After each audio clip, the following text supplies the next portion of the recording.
Magandang hapon mga ka-happy hour. Narito ang mga balita para sa MBC TV Network News Update 5 PM edition.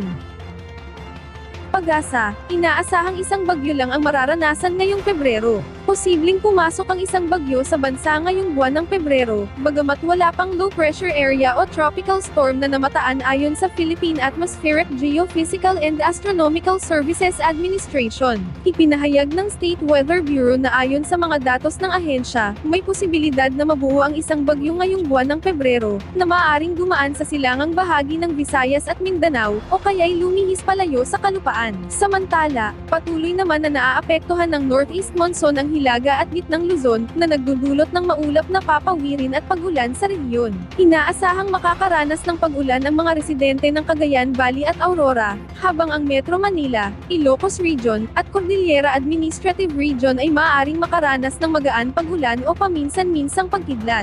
Inaasahan din ng maulap na kalangitan at mataas na posibilidad ng pag-ulan, pagkidlat, at thunderstorms sa Bicol Region at Quezon, na may kasamang panganib ng pagbaha at pagguho ng lupa. Sa Visayas at Mindanao naman, magkakaroon ng maulap na kalangitan at may posibilidad ng mga pag-ulan, pagkidlat, at thunderstorms. Bagamat ang mga pag-ulan ay panandalian lamang, maaaring magdulot ito ng katamtaman hanggang malalakas na pag-ulan na maaaring magresulta sa pagbaha at pagguho ng lupa. Bagamat walang nakataas na gale warning, inaasahan ang katamtaman hanggang mataas na alon sa mga baybayin ng Hilagang Luzon, silangang bahagi ng Southern at Central Luzon, at ilang bahagi ng Visayas. Pinapayuhan naman ang mga mangingisda at mga naglalayag ng maliliit na bangka na mag-ingat. Pinapayuhan din ang publiko na manatiling updated sa mga weather forecast at maghanda sa mga posibleng pagbabago, lalo na't ang Pebrero ay isang aktibong buwan para sa mga tropical cyclone.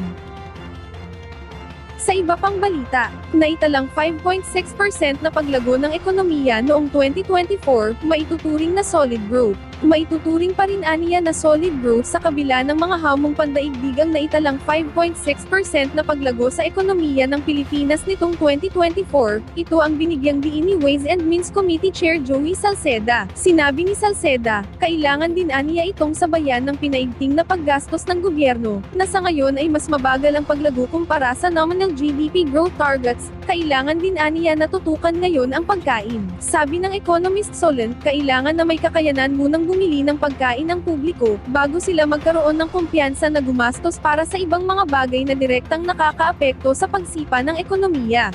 Ito rin aniya ang dahilan kung bakit mahalaga ang papel ng Murang Pagkain Super Committee, na mapababa ang presyo ng pagkain, partikular ang bigas, para magtuloy-tuloy ang magandang takbo ng ekonomiya ngayong 2025.